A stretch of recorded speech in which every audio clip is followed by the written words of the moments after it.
Kia ora tātou.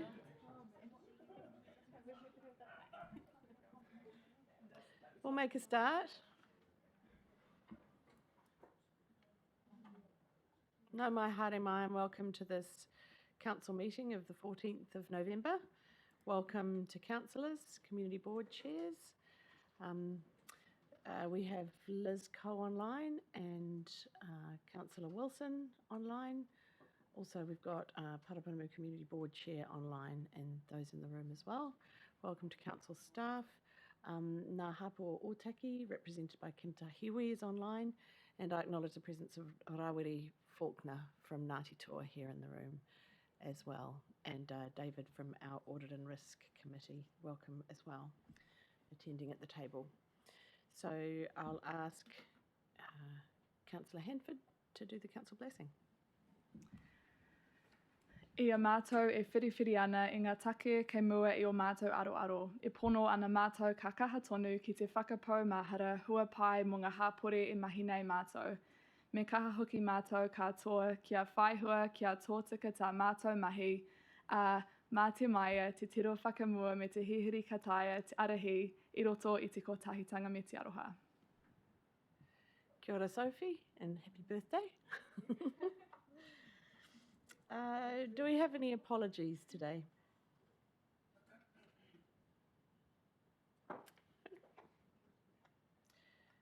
Any declarations of interest? We have nothing for 4. We have nothing for 5, 6 or 7. So we come to number 8, members' business. Do we have any leaves of absence? They can always be notified through the Mayor's office. Any matters of an urgent nature? None have been brought to my attention.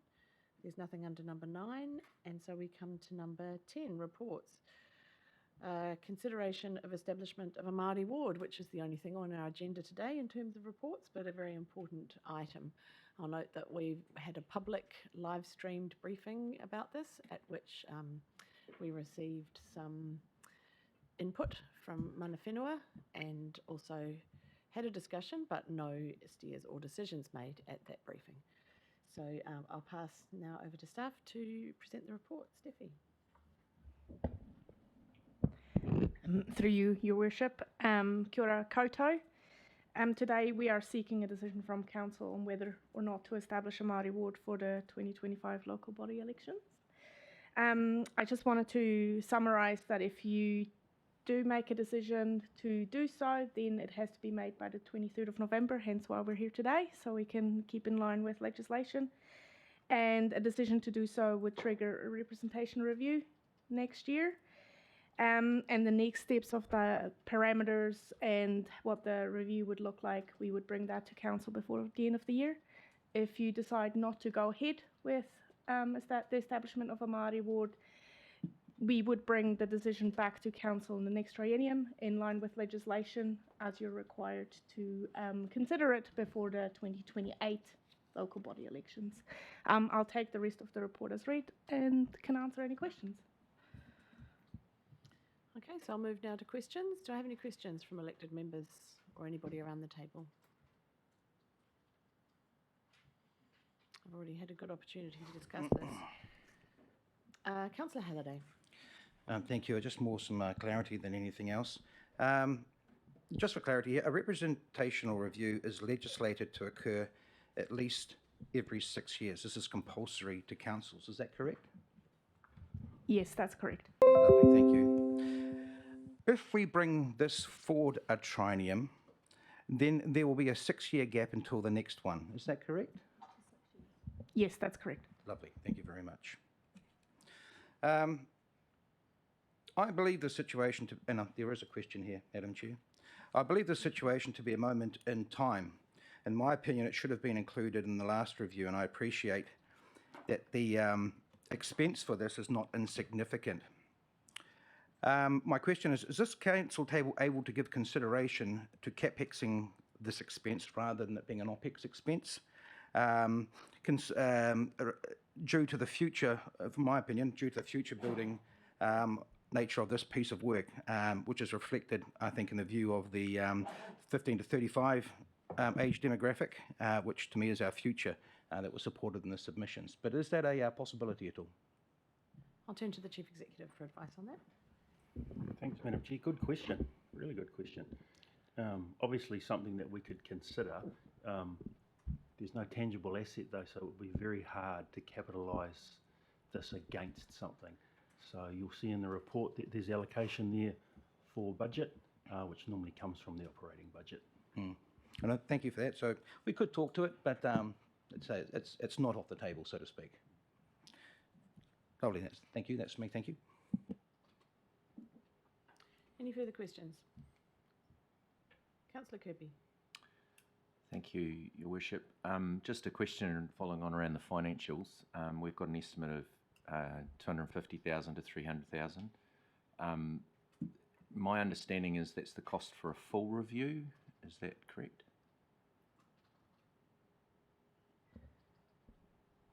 So that would be the cost for a representation review. Can you clarify what you mean by full review? I just, in our workshop, we talked about it being potentially less than that. Hang on, microphone. We talked about it being potentially less than that for this because we wouldn't do a full-fledged representational review like we did last year. So that was 2 years ago. So that was the question, is that sort of a budget amount that's a placeholder, but we're expecting it to come in well less than that? So the budget that we put in there is for a full review. There are legislative requirements that we have to meet. That doesn't mean that then after a certain period of time we will narrow it down a little bit quicker than last time potentially, but we cannot confirm that. Okay, thank you. Any further questions? Councillor Hanford. So with the representation review, is there the potential to weave in some other things that we might want to include within it? I'm just thinking the issue where people on Emerald Glen Road were included in the Māori Ward, and there's been some conversation about looping them back in with their community of interest that they feel most connected to, Paikakiriki in the Raumati Ward. So is there the potential to weave that in as well? Absolutely. Yeah. Any further questions? There don't appear to be any. We have some recommendations on page 6, either A1 or A2. Do I have a mover? Councillor Halliday? Yes, Madam Chair, I'm happy to move 1A, that Council resolve to establish a Māori Ward for electoral purposes under Section 119Z of the Local Electric Act 2001 ahead of the 2025 local body elections. And Councillor Hanford will second that. Right of introduction. Thank you, Madam Chair. Interesting that we've got to this point so quickly, and I think it's a reflection on the conversations that we've had. Excuse me. Right, okay, that's obviously a tactic used by somebody. It reflects the conversations. Actually, I'm going to stand up because of this chair. There seems to be an equipment fault with the chair for those watching online. Yes, not the it chair keeps sitting sinking, here, I'm the physical afraid. So, chair under Martin Halliday. I don't want that to be a distraction. That's all right. That's all right. I'll be fine on this after I've said my bit. You just wanted to stand there. Oh, hey. There was a comment there about weight, but we won't go down that road. But I just wanted to acknowledge that, especially our mana whenua that are in the room with regards to the conversations we had at our last public workshop, where I think a lot of things were covered off and discussed in this space. But I do have a bit of a blurb here, which I'd quite like to read out. I didn't want to ad-lib this. So, look, I'm adopted. I'm Scottish Māori, and I've been blessed to have had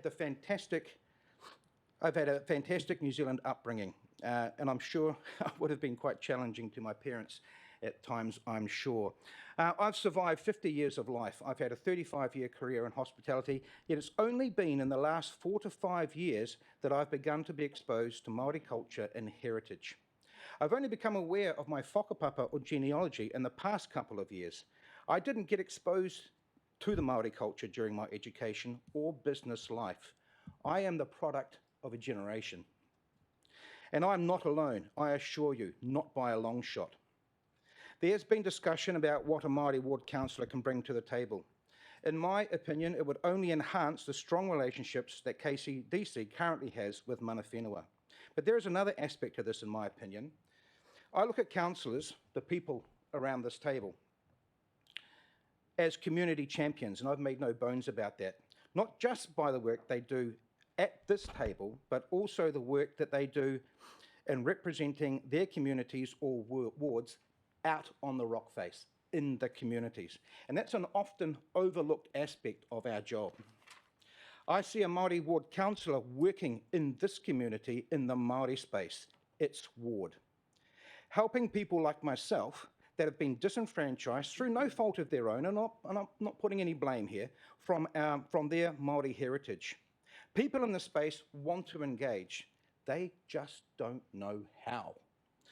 There is embarrassment. There is fear.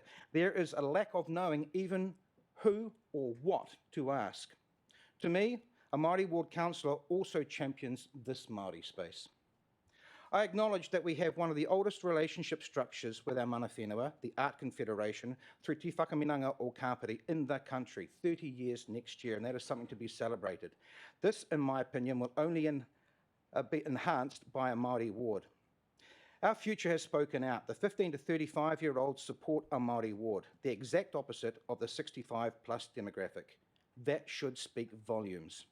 We should have addressed this, in my opinion, in the last review, and I won't go into the reasons why it wasn't, but we should not wait another 5 years for this to happen, because that's how long it will be.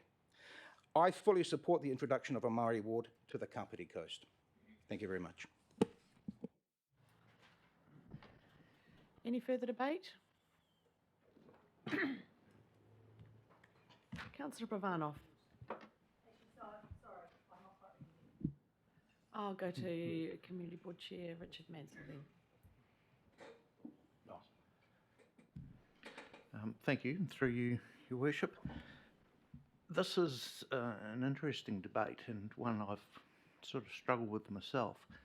You get the whole one person, one vote option or call, and I've reconciled myself to the fact that whatever ward you pick, Maori, Pākakariki, you've only got one vote. So I've sorted that out. The other thing that really vexes me is the role of consultation. We have gone out and consulted on this matter, and 69%, regardless of their age, have said no to a Māori Ward. And it still doesn't change my opinion that yes, we should have a Māori Ward, but it does beg the question of what we do with consultation and how we frame our consultation and how we frame our questions and our description of consultation to the public that we are consulting with, because people will say, oh, 69% of us are against. So it's something that going into the future we need to consider. But happy with the Māori Ward because it represents a body of interest. So thank you. Thank you. Ken Butler. Kia ora tātou. I would be doing my ward a disservice if I wasn't to speak regarding the Māori Ward. But just in the same way that Councillor Halliday was saying that, you know, he's a product of his generation but has been exposed to a great many things by coming into the council side of things, I'm in that same situation. So 7 years ago I was living in Beachlands in Auckland, which is almost entirely a white, English, South African, New Zealand, European enclave almost. Very, very tiny Māori population, tiny Pacifica, tiny Chinese population. So very, very dominant. I was one of those people that many, many years ago when Mount Egmont was renamed Mount Taranaki, railed against it and said, that's crap, I'm always going to call it Mount Egmont. The past 7 years have changed my thinking radically. The exposure to the culture and the demographic of Otaki has changed my thinking massively, to the point where I now have some pretty big arguments with my 1940s born father, who's a product of the 1960s and 70s, who probably would be described as an ACT voter. So every family gathering is quite interesting nowadays. And I get hassled for my correct pronunciation of te reo place names. But that's something I'm happy to keep doing, and that's, for me, is representing my ward and the area that I live in. And to be honest, I would be very, very happy to actually have Māori seats on the Otaki Community Board, because that would truly reflect the demographic of our ward. So I'm, while I can't vote, absolutely and utterly in favour of a Māori Ward position at council, because it increases the Māori presence at council and upholds the principles of Te Tiriti o Waitangi. Thank you. Councillor Brovanov. I thank you through the chair. So in many respects, I agree with a Māori Ward being precipitated through this process, but I need to look at the bigger picture. So as Mr. Mansell mentioned, there has been some consultation. I'm a ward councillor and I need to look at that. I also have looked at the responses from our iwi partners, including Ngā Hāpu Otaki, and to me it is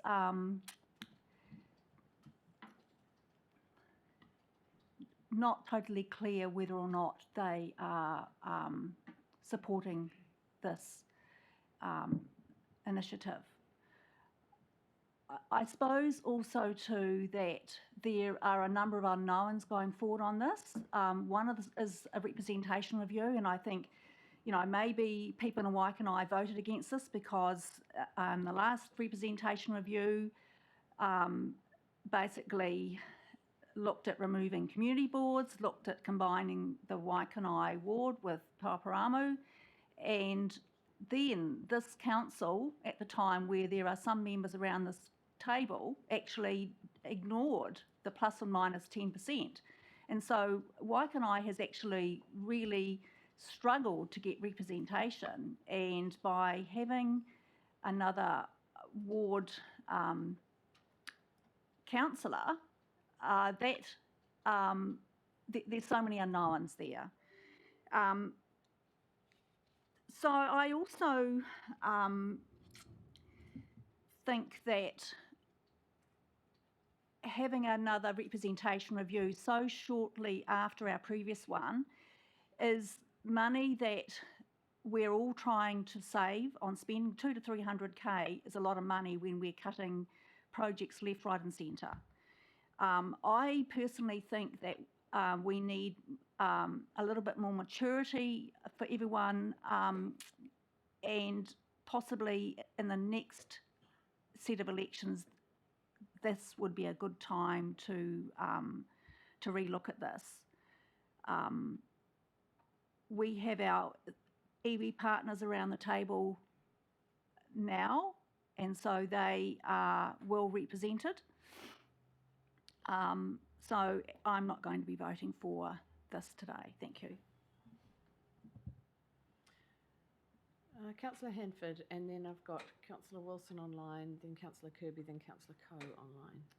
Councillor Hanford? Yeah, kia ora. What Martin said, I think, was pretty awesome summary of why this kaupapa is so important, and also why this moment matters, and the fact that we have this opportunity before the 23rd to make a decision which is off the back of many other councils across Aotearoa New Zealand also taking up this opportunity to enhance representation and participation under the auspices of Te Tiriti o Waitangi, and what that means and how that should be reflected within local government. I think that partnership is extremely important in acknowledging our mana whenua partners for being with us and also for their advice on this kaupapa, and I really have been guided by that view, and also obviously by the views of those who are submitting, especially the 15 to 34 age group, who I see myself as also being here to represent alongside the Paikakiri Hiroimati Ward, so very much, as Martin said, taking that seriously as well. I want to just make the point though that ensuring our partnership with our mana whenua is not put in jeopardy is extremely important to me, and that remains a priority, including the refresh of that partnership and the journey that will go on together.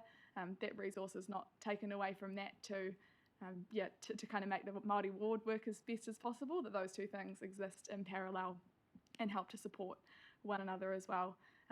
Yeah, I'm really grateful to have learnt Te Reo Māori through high school and to have done kapahaka for 4 years also at high school. And yeah, that experience, as Martin said, I think is a generational shift that now New Zealand history is going to be taught in schools. And I think in the future, you know, if councils don't have a Māori ward, it'll be looked upon as something that will challenge a lot of people because it'll just become the norm. So I think we have to get in there and yeah, be a part of this shift, this really positive shift to better representing and reflecting what Te Tiriti o Waitangi truly looks like and means in a local government context.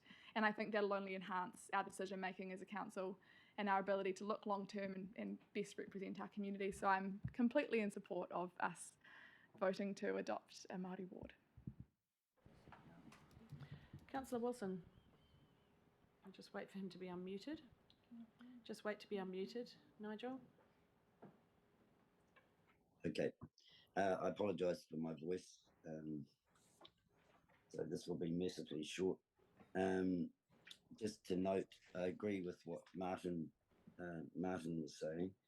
I also think it's worth noting that half the councils in the country already have a Māori ward, including most of our neighbours. To the north, Horowhenua have 2 Māori wards. Porirua has a Māori ward, where their representative is also the deputy mayor. Wellington City Council has a Māori ward, and the Greater Wellington Regional Council has just determined to have a Māori constituency at next vote. So we're hardly outliers in that regard. To Richard's point, and to a lesser extent Jocelyn's point, I'm not being critical of the observation, but I would note that 99% of the public didn't respond. And you could take that as a ringing endorsement for the genius that sits around the table to make decisions on the public's behalf. And I think what the public have done for the most part is gone, this is really complicated. Let the council decide. We do all the hard yards and then make a decision on behalf of the public. The one question people should ask themselves is, what possible harm could this do? To me, the answer is absolutely zero. I mean, what possible harm could it be having more democracy? So I'd 100% support this. Thank you, Councillor Wilson. Councillor Kirby.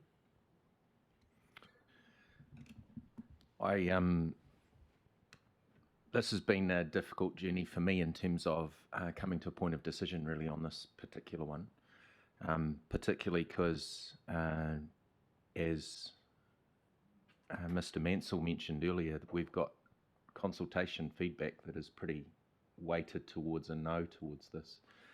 And one of the things in terms of what I've committed to being around this table was to listen to our community and to lead accordingly, and I have voted accordingly to that in the past. So this puts me in a bit of a difficult situation because I have friends who are Māori who are very much in support of this action, and I personally am in support of it as well.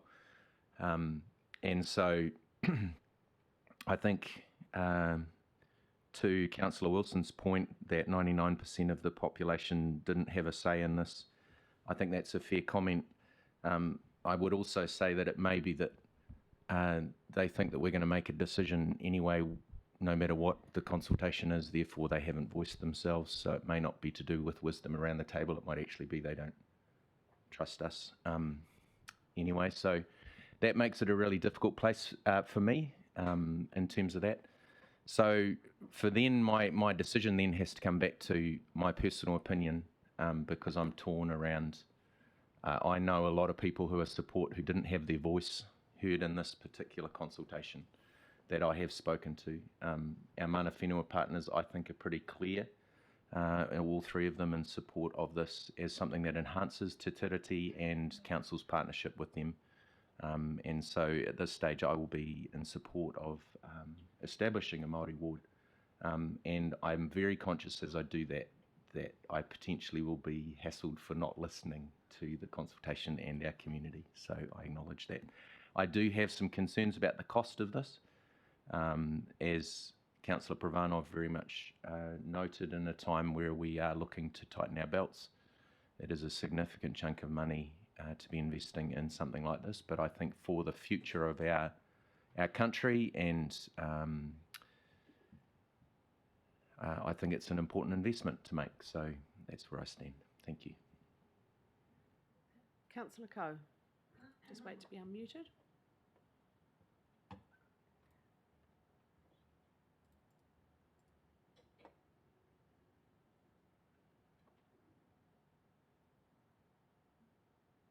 Yep, good to go. Good morning, everyone. Yes, look, I just wish to make a couple of points on this matter. Firstly, in terms of consultation, consultation is not a referendum. It is a piece of information that we work into our decision making, but it's certainly not binding. So that's the first point. It's not a referendum, and as has been pointed out, most people have not responded to the consultation document. So we are looking at a very relatively small number of submissions in terms of our total population. Secondly, I think it would be foolish to look at just the overall percentage of submissions that were for or against. I think with this particular issue, you need to delve into the detail, and that means looking at what do those people on the Māori roll themselves think, what do younger people think, because they are our future, and if you look at that side of it, it's inevitable that we will have a Māori ward at some point down the track, because that's what our young people are saying. And as they move through the population, and as the older ones drop off their perch, to put it bluntly, the mood will change. So, it's not a question of if but when, so why not do it now? And I do believe that, well, we know that of the Māori in our population, the majority of them do not identify with our mana whenua. So they are not being represented by the current arrangements in the formal sense. I know mana whenua would argue that they do have oversight over all Māori in our district, but that's a little more tenuous, I think, than having direct representation. So I think this will only enhance our representation, particularly for iwi living in our district. So yes, cost is a concern, but we're going to face that cost anyway. And it's just a question of timing as to when we face that cost of the representation review. So I will be voting in support of this motion. Thank you. I'll go now to Councillor Coford, and then I'll come to you, Kim. Wait. Yeah. Thank you, Madam Chair, and kia ora, everybody. As an older demographic who hasn't dropped off his perch yet, but I fly from it. Just had a flight test last week. Hey, look, I don't speak te reo, to my wife's disgust. I'm an Otaki resident, I'm a district-wide councillor, but I've spent 40 years in architecture working pretty closely with the, whānau, with the Māori, and with the Kirakau Papa o Tirito Otaki and the Katahiku Marae, and I'm absolutely delighted that we have a Māori ward, and I'm totally supporting it with this very fresh point of views that we get. Their reflection with the land and the use of it, and I think it'll be a breath of fresh air to this council. Thank you. Kim Tahiwi.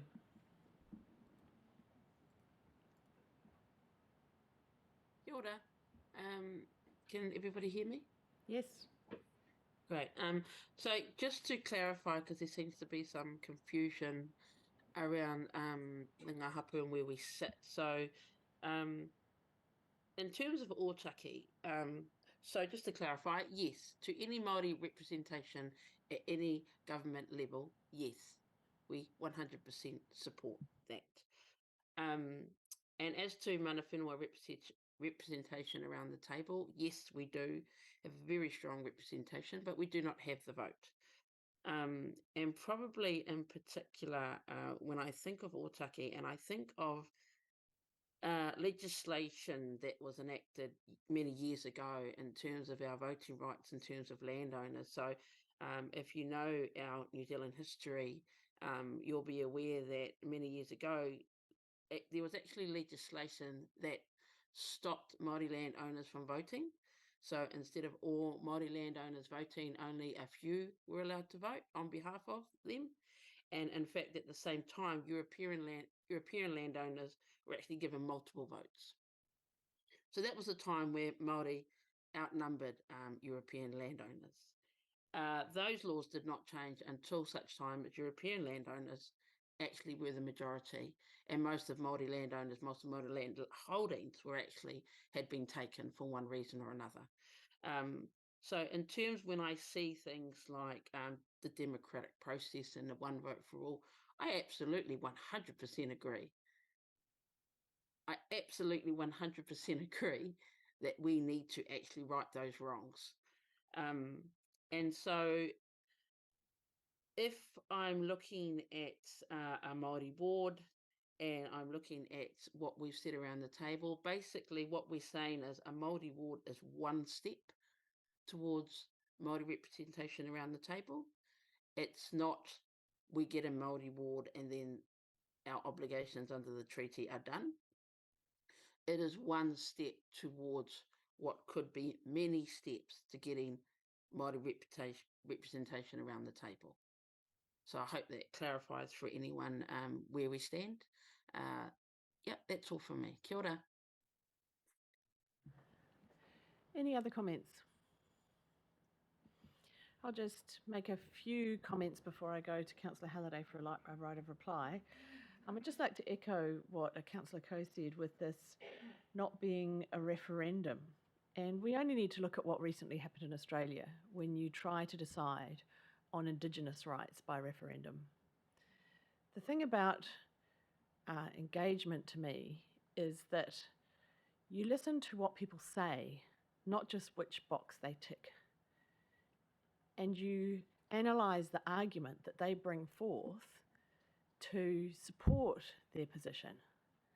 And when I read through all of these submissions, there were a lot of arguments against that I didn't support, and there were a lot of arguments for it that I did. And that's the thing that I really look at, is the quality of the argument, not the numbers of people who tick a box. And with all the education that I've done around consultation, that's what we should be doing. And I think Mr. Mansell made a really good point that we don't communicate that well enough when we go out to engage, that we're looking for feedback, we're looking for people's thoughts, and we're looking for their argument. So I think that we've got work to do with that, because we get hung up on these percentages, and they don't reflect the feedback from people who are most affected by the decision. And the majority of people who indicated they didn't support this won't be particularly affected by the decision either way today. But there are those who we didn't hear from, or who put forward really strong arguments, including mana whenua, who will be affected by this in quite a significant way. So that's guiding my thinking today. A couple of years ago, we decided not to do this, and we were guided by mana whenua then, and I'd like to be guided by mana whenua now. A lot of water's gone under the bridge since then. We've sorted out the representation of the three main iwi and hapu, and we have that kind of getting more solid now. We also now, since then, have a group manager in this space. So our position in terms of our iwi representation around the table is much stronger, which puts us in a better position to now add this other layer to our representation arrangements. I did hear the feedback that this is very soon on the heels of another representation review, and I would like to signal to staff that we want this process to be as streamlined as possible. We want to keep it as simple as possible. And then, as Councillor Halliday said, we can take a deep breath for the next 6 years or so. Otherwise, we're looking at this a couple of years down the track anyway. So, and we'll have the expense then within this long-term plan period. So, or just at the beginning of the next one, I think. So, I will be supporting this today, but not at the expense of our iwi representation. I want to make that very clear. This doesn't replace the arrangements we currently have in place. Not for this council table, and it shouldn't for the next. So, with that, I will go to Councillor Halliday for a right of reply.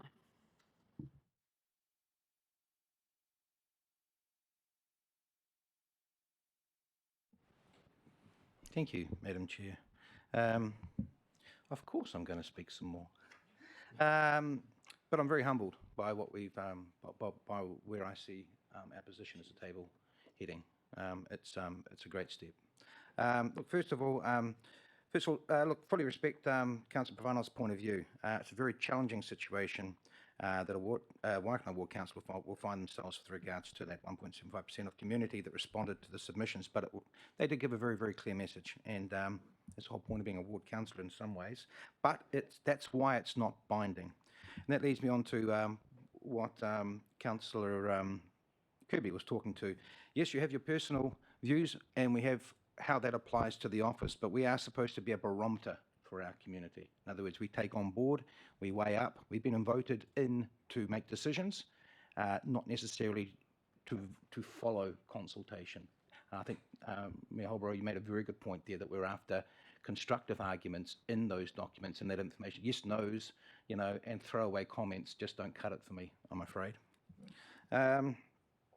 Sophie, my choice was French or Latin as a language. We had a Polynesian cub. Kapa haka didn't exist. I appreciate fully that Labour's moved to dial faster than people perhaps are used to or maybe comfortable with regards to Māori culture, if you like, or the elevation of Māori and our relationships with tangata whenua.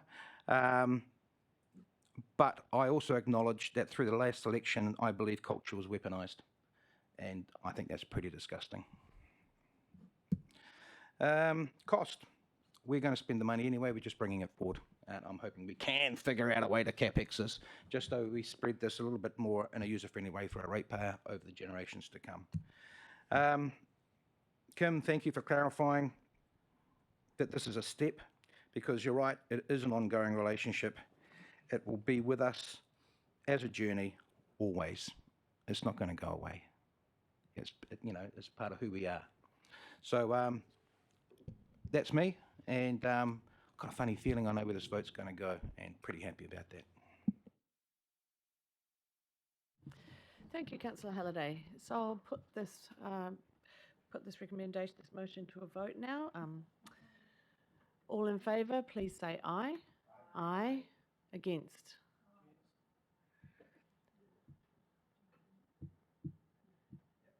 A division has been called.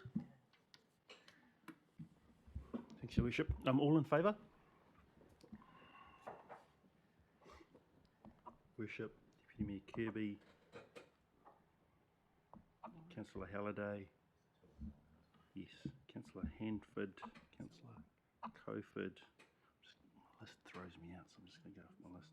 I've got online, I've got Councillor Coe, Councillor Spires, Councillor Warwick, and online, Councillor Awesome.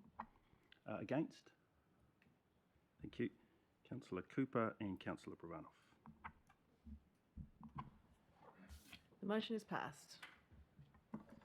Thank you very much. And I'd like to thank you for attending today, Rawiri, and for your input through the process too. And if anybody wants to hear some further comment and around this, the briefing that I mentioned, which was live streamed and recorded, was held on the 2nd of October and is available for viewing. So we'll go now to, there's nothing under number 11. So we'll have a closing karakia. Ka whakairea te tapu, kia wātea ai te ara. Kia tūru ki whakataha ai, kia tūru ki whakataha ai. Hui e tai ki e. Kia ora, thanks for your attendance.